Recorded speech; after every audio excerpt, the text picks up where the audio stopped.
জুনমণি ৰাভাৰ মৃত্যুৰ তদন্তত আটাইতকৈ গুৰুত্বপূৰ্ণ ভূমিকা পালন কৰা চৰিত্ৰ প্ৰণৱ দাস লাহে লাহে যেন মিছা প্ৰমাণিত হ'বলৈ গৈ আছে। প্ৰথমে ঘটনাৰ নিশা তেওঁ গুৱাহাটীৰ পৰা যিখন গাড়ী লৈ আহি থাকোঁতে সমগ্ৰ ঘটনা প্ৰত্যক্ষ কৰিছিল বুলি দাবী কৰিছিল, সেই গাড়ীখনৰ গৰাকীৰ মন্তব্য অনুসৰি সেই নিশা প্ৰণৱে তেওঁলোকৰ গাড়ী চলোৱাই নাছিল।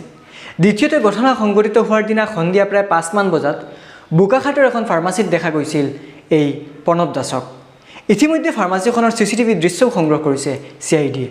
কেৱল ফাৰ্মাচীতে নহয়, সেই নিশা বোকাখাটৰ স্থানীয় লোকে ওচৰৰ এখন নামঘৰতো প্ৰত্যক্ষ কৰিছিল প্ৰণৱ দাসক। CIDৰ জেৰাত সেই নিশা যোৰাবাটৰ এখন দোকানলৈ কাপোৰ লৈ গৈছিল বুলি মন্তব্য প্ৰকাশ কৰিছে প্ৰণৱ দাসে। দোকানখনত কাপোৰ দি উভতি আহোঁতে এই সমগ্ৰ ঘটনা প্ৰত্যক্ষ কৰিছিল বুলি দাবী কৰে প্ৰণৱে। সেই দোকানখন দেখুৱাই দিয়াৰ বাবে প্ৰণৱক CIDয়ে কোৱাত দোকানখন দেখুৱাই দিব নোৱাৰে বুলি মন্তব্য প্ৰকাশ কৰিলে প্ৰণৱ দাসে। তেওঁ ক'লে যে মই দোকানখনৰ ঠিকনা পাহৰি গৈছোঁ।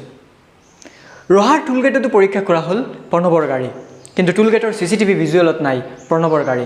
অৰ্থাৎ সেই নিশা ৰহা পাৰ হোৱাৰ কোনো তথ্য নাই ৰহা টুলগেটত। মুঠতে প্ৰণৱ যে মিছলীয়া লাহে লাহে সেয়া প্ৰমাণিত হৈছে। কিন্তু কিয় এই মিছা কাহিনী ৰচিছে প্ৰণৱে? হঠাৎ স্থিতি সলনি কৰিছে এতিয়া প্ৰণৱে। এজন সাংবাদিকৰ নাম লৈছে প্ৰণৱে।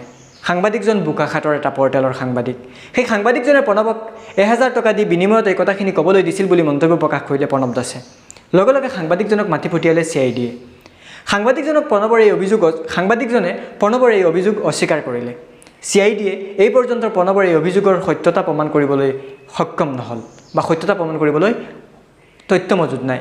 মুঠতে বাৰে বাৰে CIDক বিপাঙত পেলাইছে প্ৰণৱে। এই গোটেই ঘটনাটোৰ সন্দৰ্ভত বা এই গোটেই ঘটনাত প্ৰণৱ দাস নামৰ চৰিত্ৰটোৰ সন্দৰ্ভত আপোনাৰ ধাৰণা কি? আপুনি কি ভাবে কমেণ্ট বক্সত জনাবলৈ একেবাৰে নাপাহৰিব। প্ৰিয় দৰ্শক, আজিৰ কাৰণে বিদায় লৈছোঁ। নমস্কাৰ।